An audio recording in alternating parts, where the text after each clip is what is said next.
Welcome to Target the Stars. My name is Megan Miley, and today I'm talking to Dr. Kathleen E, the author of Leading from the Roots, Nature-Inspired Leadership Lessons for Today's World. Over the past 40 years, Dr. Allen has served as a skilled facilitator of organizational change and development through consulting, presenting, and writing.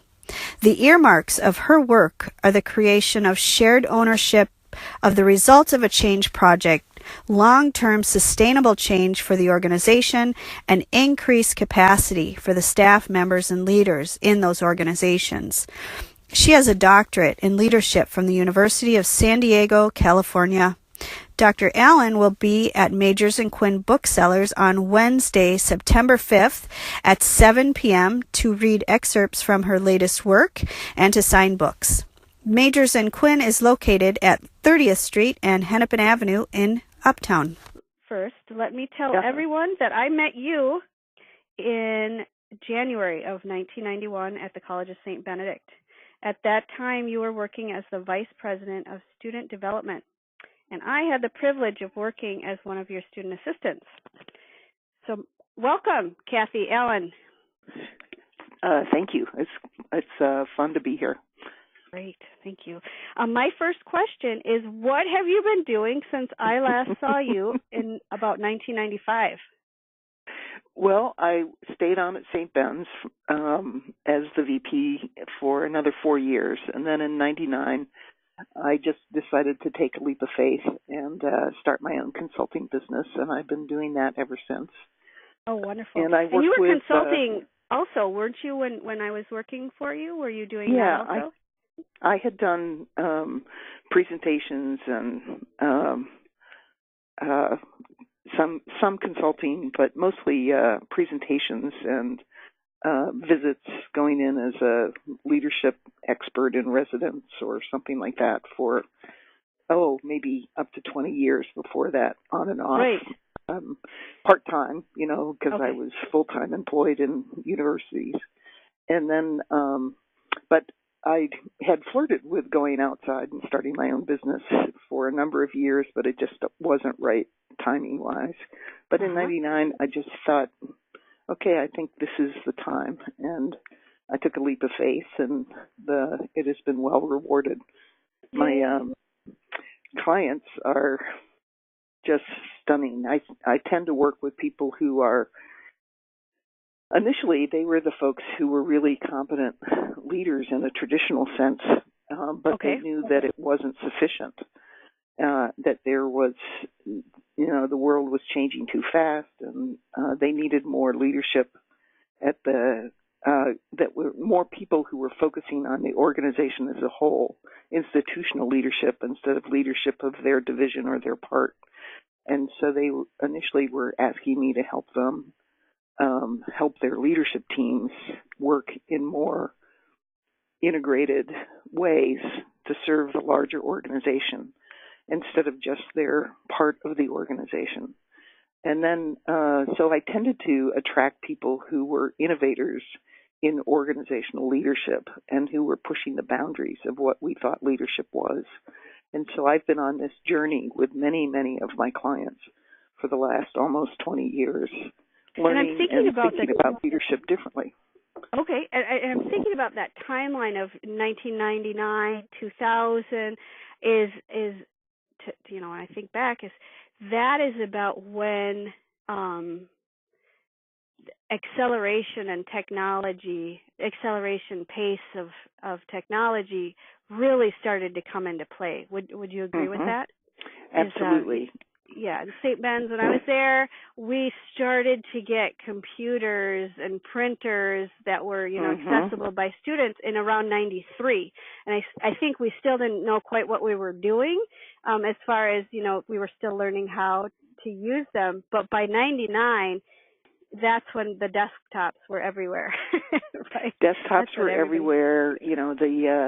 The laptops were coming. We were starting to get higher speeds in internet. We moved beyond dial-up.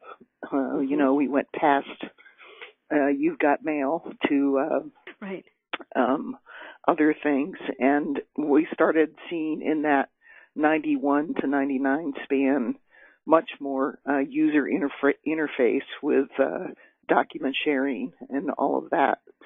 And then it was just the kind of the start of the smartphones starting to have some traction there. They weren't fully embraced in 99, but it was, it was all starting to be driven in part by technology. And what technology did was it connected us beyond the typical pyramid. And so instead of the hierarchy, the technology could allow us to go around it. And it also infected our organizational culture. So we weren't so hierarchical. There was a subculture that was forming, driven by technology in part, that actually connected us into more of a networked organizational culture. So you could connect to anybody. You didn't have to go through. That's what's so interesting about your work is that this shift of this paradox of working and using technology, and with your new book, with a nature metaphor, and that kind of we've had this kind of is it technology, or is it nature, or are we going backwards, are we going forwards? And you're saying we can do both. We should use nature as our model for innovation. And so yeah. Tell us more about your new book, Leading from the Roots, Nature-Inspired Leadership Lessons for Today's World. I'm so excited to hear more about your book. Oh, thank you. Well, the significant piece of this book is that this book anchors leadership thinking and leadership practice and organizational leadership in the rich soil of nature instead of the soil of machines or the industrial age. So we have grown and evolved as organizations and as societies through this kind of connectivity that has happened in the world. We have the global economy, we have mass communications that connect us all across the world, we've got social media, and we have technology that is literally connecting us even as we speak, building out more and more connections. So this connectivity and this kind of network, our traditional leadership thinking and practice doesn't really help us understand how to lead organizations in this kind of connected world. That hierarchical model that's worked for so long no longer works. It's worked for so long. Yeah. Well, and in fact, it did work when the external environment was highly stable, because it allowed, some people in the organization, as they went up the organizational ladder, they could see farther and the world wasn't changing. But technology has basically created this highly mobile, open, what I call an open system. And what an open system is that it means that there are other systems outside of us that can permeate the boundaries of our organization and create massive disruption inside our organization. So the organizations now are concerned with how do we get people to learn how to adapt more quickly? How do we innovate more quickly? Because for example, in a technology world, one of the rules is once you think you've got your software figured out and you have a niche and you've kind of reached the top of your game, instead of holding on, you let go to invent the next iteration, because if you don't, somebody in a garage somewhere is doing it already. Right. And so you can't hold on, and you have to continually adapt and grow. So my question was, well, where do we learn how to do this? And that's what really turned me into nature, is that nature is a complex, interdependent, dynamic, networked environment. It's designed ecologically from those dynamics. It's an open system. It's constantly in movement. It is highly diverse as it becomes more diverse as it evolves. And we don't think that way in our organizations. We tend to think that,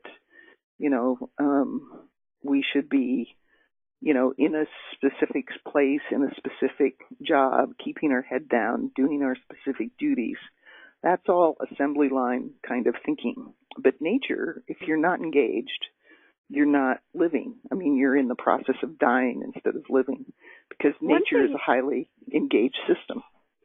One thing that's coming back to me as I'm tapping back into my 1991, 92, 93 self is that the one of the big things I learned from you and the work you were doing was around paradigm shifts.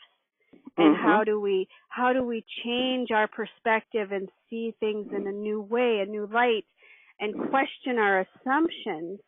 And one thing I've seen in this assumption that the authority knows best, that top-down management, is what I'm hearing from the work you're doing right now, is that I would say kind of the bottoms up is where we need to be thinking about and tapping into the creativity and energy of our staff, and not assuming that the authority or the so-called leadership from the top knows it all.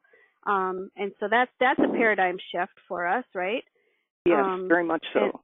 And part of the reason for that is that when you shift from a hierarchy to a network, no one person in the system, no matter where they are, there is no one viewing point that helps you understand the whole network. So everybody who's in the network has a slightly different point of view of what's going on in the network. And therefore, innovation bubbles up from the bottom, strategic direction and kind of coordination comes from the top. And then you have to manage in a, kind of an unleashing, organizing, as opposed to a controlling framework. Right, and that's the big way shift. The bottom and the top work together to create a healthy, vibrant, resilient organization. Vibrant, resilient. So that's where I see the shift in leadership efforts that are effective, is that, and it still lingers today, I have to say, in many organizations, is that the desire, the idea of management controlling the activities and actions of their staff is actually hindering innovation and the ability to get products and services delivered. Whereas what you're saying is that the need for leadership and management to have resilience and an ability to withstand chaos and conflict that's an effective way. So the role of leadership is not so much in controlling as in managing and aligning with chaos and conflict. Is that a way to put it, maybe? Right. So I think that there are some different leadership questions that start showing up and has shown up as a result of my working with organizations over the last 19 years, trying to help them live and work and lead from a living systems mindset instead of an object. So when we objectify our organizations, we often objectify the people in them as well. Yes. And when we do that, an object has certain characteristics. Think of your coffee cup. It is bounded. There is no, it's a closed system. It has one form and it remains in that form. But in a world where we have to constantly adapt, that one form becomes a hindrance to our ability to innovate and change. A coffee cup doesn't worry about relationships, but a network is all about relationships. So relationships become the new currency in an organization. And if we're not paying attention to our relationships, we can't learn, we can't innovate, and we can't facilitate change. So when we don't pay attention to our relationships, we're in trouble. A coffee cup, because it's a closed system, doesn't really help us understand how external turbulence in our sector or our environment is going to, take out our business model if we don't pay attention to it. Right. A coffee cup is only valued for its utility. Does it perform its function? Does it hold coffee? Does it keep it warm? Is it nice to hold? So we have certain characteristics, but in a living system, a coffee cup, it's not about utility. It's about how we are connected, what things are, what ties and variables and relationships help us understand the system. So it's a very significant paradigm shift. So in a traditional hierarchy, we might be thinking about, well, who's going to get this done?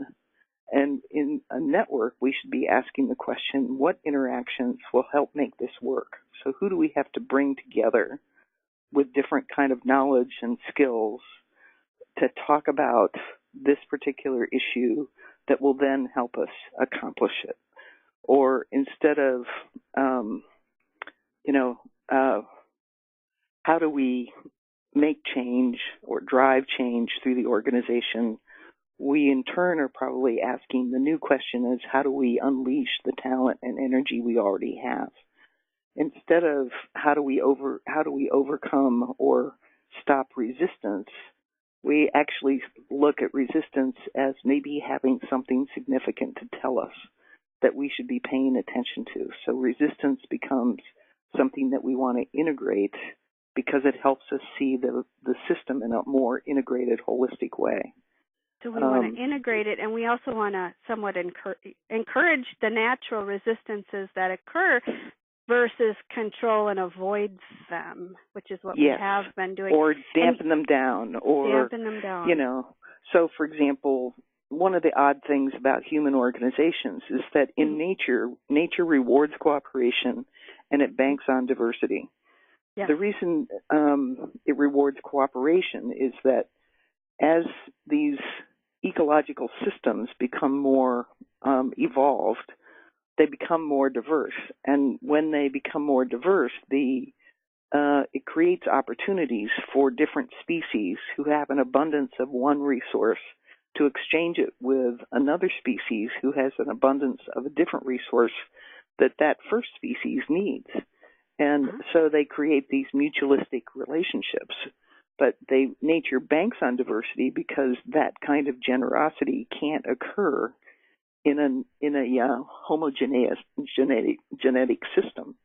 So, for example, nature taught me the question, what is the risk of homogeneity in our organizations? So if anybody who does any kind of financial investing knows that financial people understand that you have to diversify your portfolio because that helps you maintain resilience in your investing strategies. So if one aspect of the system goes down, but you are diversely spread, another system protects you from that disruption. That's what resilience is.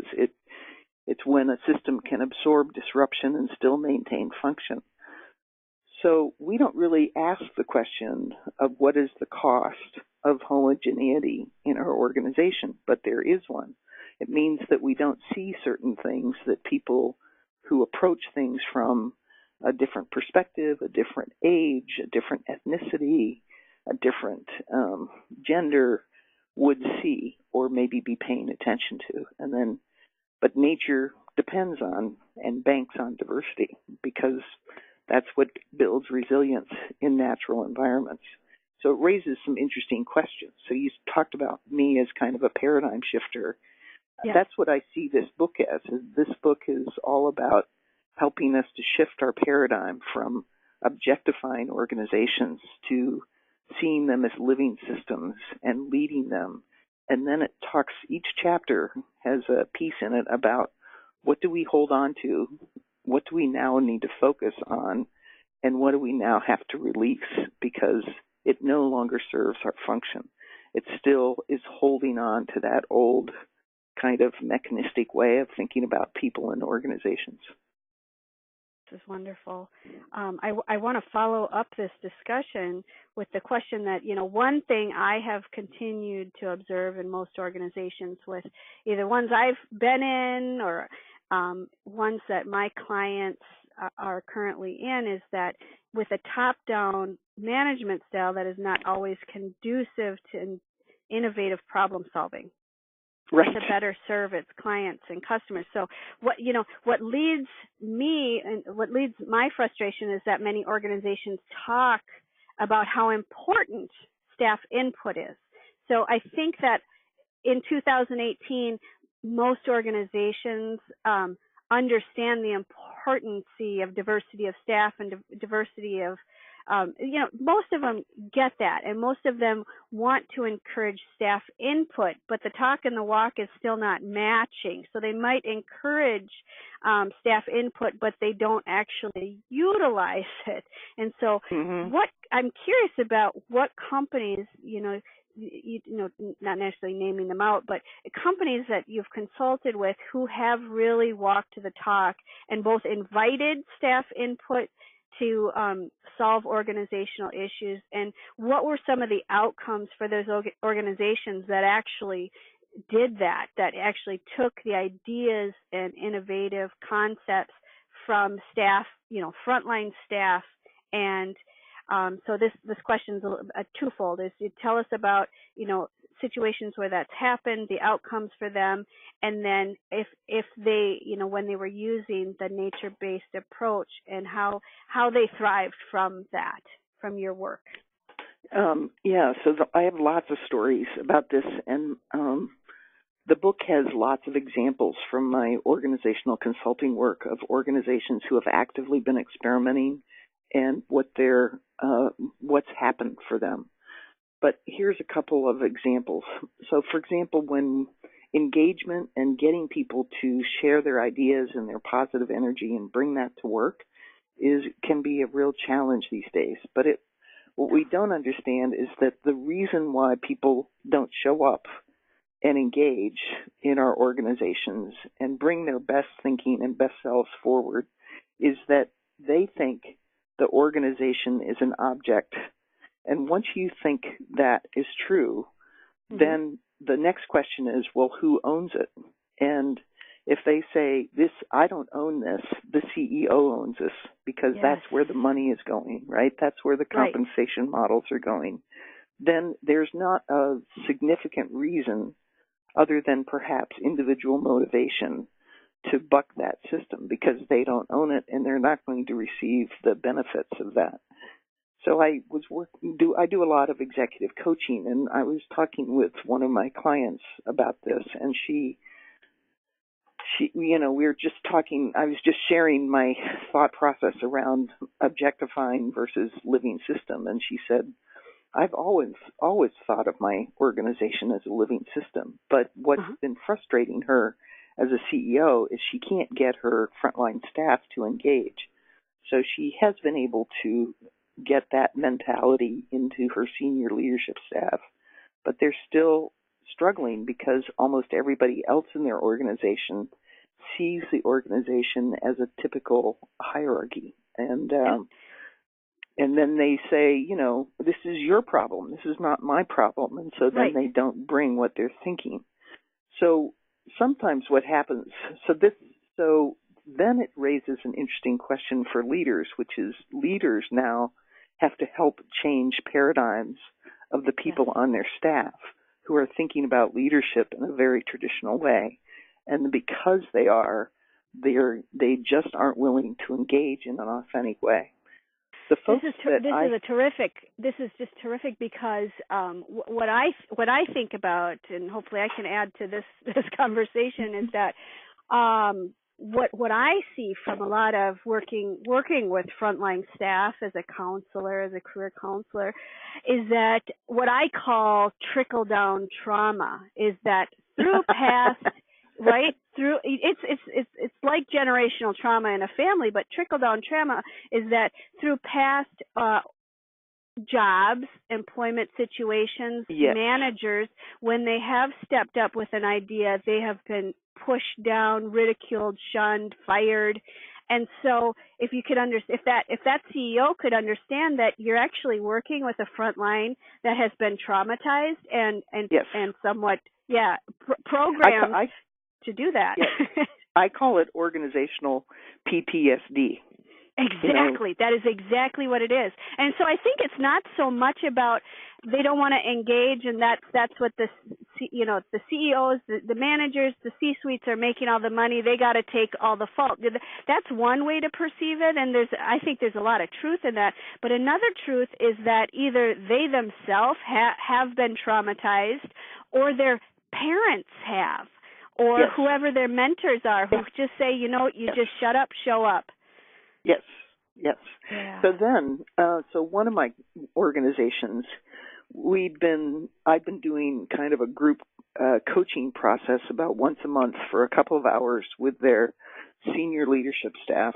The CEO, interestingly enough, didn't participate, so it was all peers to peers.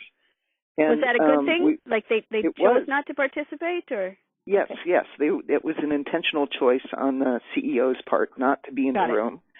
And in part because he saw that this senior leadership team had to start self-organizing around the larger purpose of the organization and had to start thinking of themselves as not waiting around asking him what to do.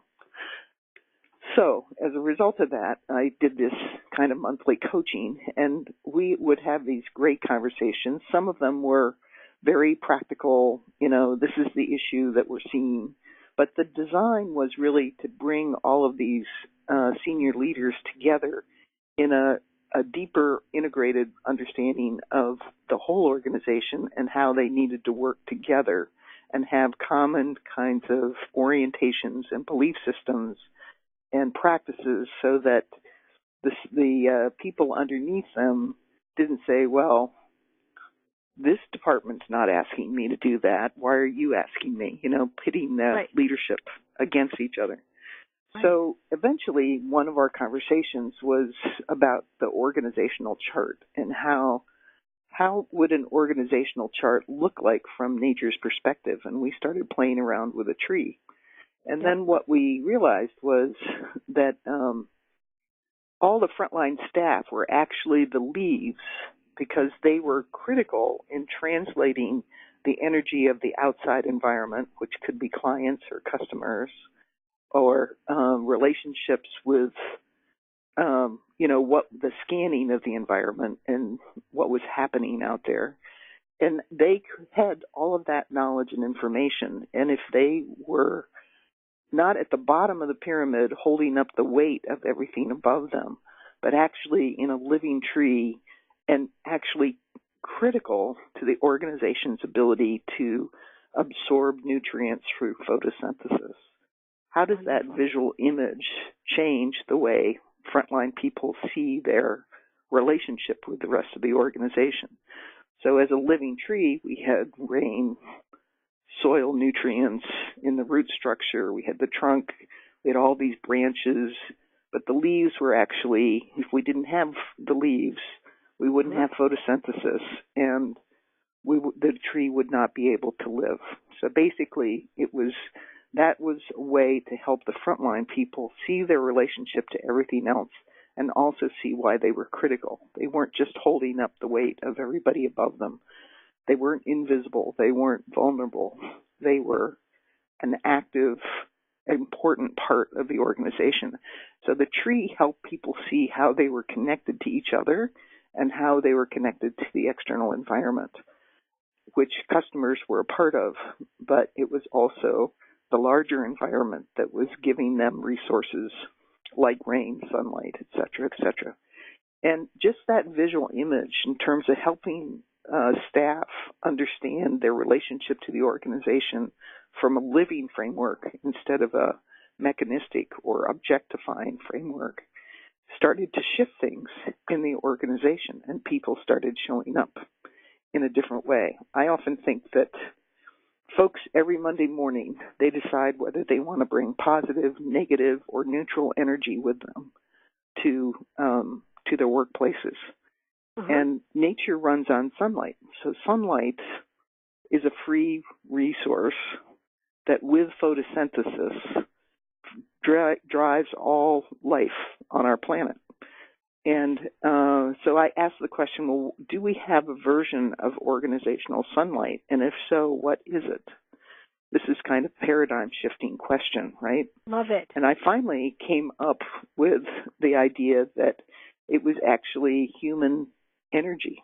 It's a free resource that people either freely choose to contribute or choose not to contribute. And then leadership is actually, what are the conditions that leadership helps create in an organization so that people are willing to choose to come up with positive energy? Because you need energy to create change, you need energy to innovate, and if everybody is kind of going to work and is feeling the drudgery of it or the trauma of it or the drama in it, yeah, there's no energy there. There's no energy, and everything becomes more difficult.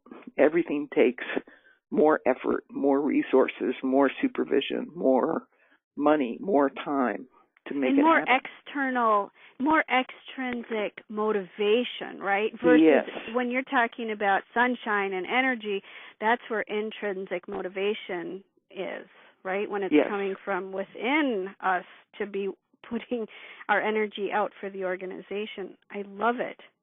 And nature is yes. self-organized. Nature is driven on self-organization. Local expertise and self-organization is fundamental to an organization. But most of our job descriptions don't reinforce self-organization. They reinforce people asking what to do. And it's just not very helpful. So how do we help, people see, how would we redo our job descriptions? How would we redo our performance reviews to really encourage self-organization? So people, instead of waiting to be told in a traditional leadership kind of framework, would in fact be initiating and organizing their own workflow, would be willing to bring forward their own insights and observations on how they could make things better. That would so if you were to summarize our our conversation here and your book, your vision for future organizations and leadership is for, can you fill in the blank there? Your vision with this metaphor of nature, right? I would say they would be more fulfilling, more creative, more innovative, more adaptive, more fun, less trauma, yes. less drama. They'd be highly effective. So that's basically what I've found. In doing this work, I have found that when you start going down this path, something stunning happens. Your work performance and productivity go out the roof. The level of engagement and positive kind of creative flow is radically increased. Everything is easier. The level, if you need to innovate or if you need to adapt something, you don't run into the resistance that is so typical organizationally. People are actively helping you. And when you start thinking about the organization as a living system, the organization itself will help you if you head in the direction that the organization is trying to become. So in nature, if we're having a bumper crop of acorns up here in St. Cloud. I don't know. We are too here down in the city. True. I have about 8 huge old oak trees in my yard, and it's like you think you're being rained on by acorns, but an acorn has a genome embedded in it. It wants to become an oak tree. Yes. It doesn't want to become a maple. It doesn't want to become a duck. It wants to become an oak tree. And our organizations, from our founding and our principles and our purpose and what is the deep need our organization is trying to fulfill, it has a purpose that it's trying to become. And if we listen deeply and head in that direction, then something interesting happens. The whole system starts to help us create change. So we're not just doing this one person at a time. Yeah. The system also is helping us. And it sounds a little weird when you say it out loud like that, but I firmly believe that if you're heading in the direction that the system wants to go in, so for example, today, our systems want to go in the direction of connection. They don't want to go in the direction of separation. They want to head in, they want to be, so if you lead from a point of separation, what happens is the system also resists you in addition to the people in it. And so if you lead from a sense of connection, all of a sudden things start lining up for you. There's Well, like I hope a window you all get that the opens chance. up. Oh, thank you. Well, I hope you all get the chance to check out Dr. Kathleen Allen's website at kathleenallen.net. Allen is spelled Allen. And a quick reminder that Dr. Allen's will be at Majors and Quinn in Uptown on Wednesday, September 5th at 7 o'clock. Are you going to be reading excerpts from your book? Yep, and I'll be talking a little bit about the ideas in the book as well. Oh, that's wonderful. And your book is also available on Amazon and Kindle. Thank you so much for joining. And a bunch of other places, too. So and a bunch of other places. Yeah, all your normal kind of bookstores will have it. Yes, I always encourage people to purchase through your local bookstores. They can always access it. Yes, let's do that. Thank you so much for joining us today. You're welcome.